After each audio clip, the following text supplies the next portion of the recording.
Switching to shooting film photography was the single most important decision I made in my photography career. By the limitations and parameters, it forces you to grow your skill set in new ways. However, I know firsthand that it can be super easy to fall into some of these common mistakes that people do make when starting out. I certainly did. First up, and the most important, is understanding how to properly meter and expose your images.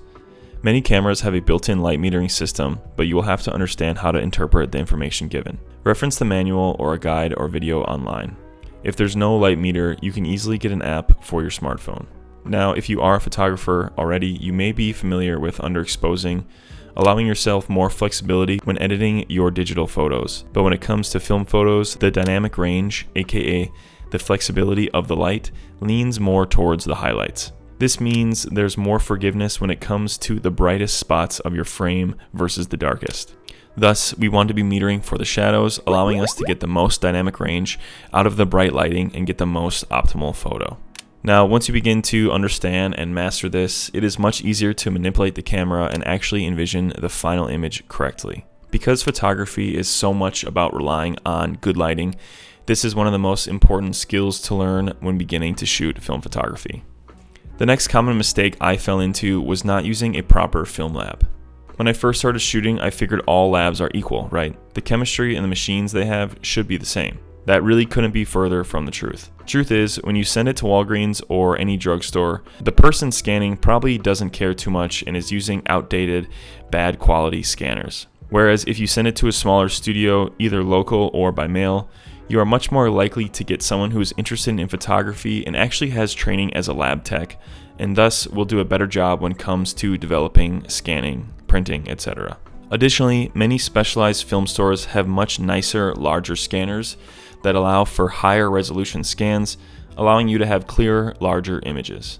On top of that, the lab tech at the camera store is going to be able to give you a much cleaner edit of your images than someone who works at Walgreens. That's a good segue we'll get to momentarily. And lastly, you don't even get your negatives back from these big box stores. So if you ever wanted to rescan them in the future, you don't have the option and you're pigeonholed into the current size of the photo you have.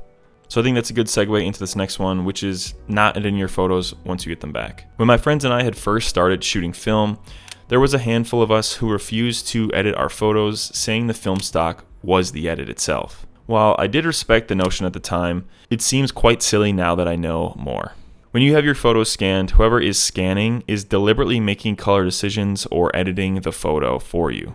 So your photo is never truly untouched. Because of this, you should definitely be taking the time to make the small corrections to each photo. You can ask your lab to give you a fairly raw image, which will allow you to add in the colors and contrast yourself. But for me, I always try to aim to get the colors as close to real life as I possibly can. Otherwise, if you really don't want to edit your photos or you can't get the colors right or skin tones right, don't be afraid to shoot some black and white or even edit your photos to be black and white. For whatever reason, many beginners, myself included, were afraid to shoot black and white, yet wonder why our colored shots in mid-daylight always look so harsh and terrible. There's a reason black and white is considered timeless, and many of our favorite photographers shoot black and white over their long, illustrious careers.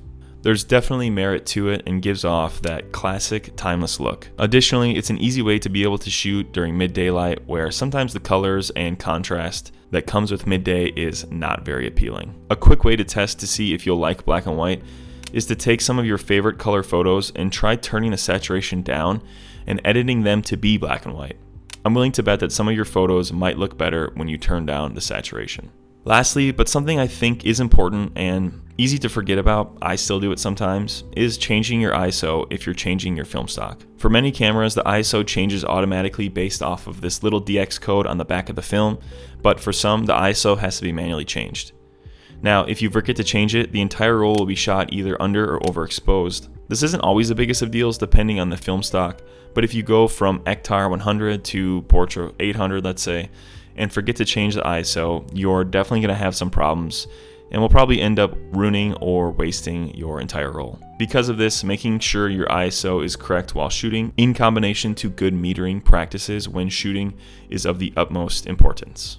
So those are it for the biggest mistakes that I made when I was still learning, and honestly, I still make them now from time to time. Shooting film is a super fun way to shoot photos, but the learning curve is steep and harsh, especially now with the prices, and it is easy to get discouraged. So I hope that some of the things that I talked about will help you out while shooting. Is there anything else that you really struggled with when first starting off? I made another video a couple weeks ago about some intermediary mistakes that I recently have been dealing with, so if you like this and want to keep improving, definitely check that out. Otherwise, if you guys have any questions about getting better at shooting film, make sure to drop them in the comments below.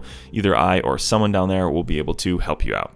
Otherwise, that'll do it for this one, guys. Until next time, peace out and happy shooting.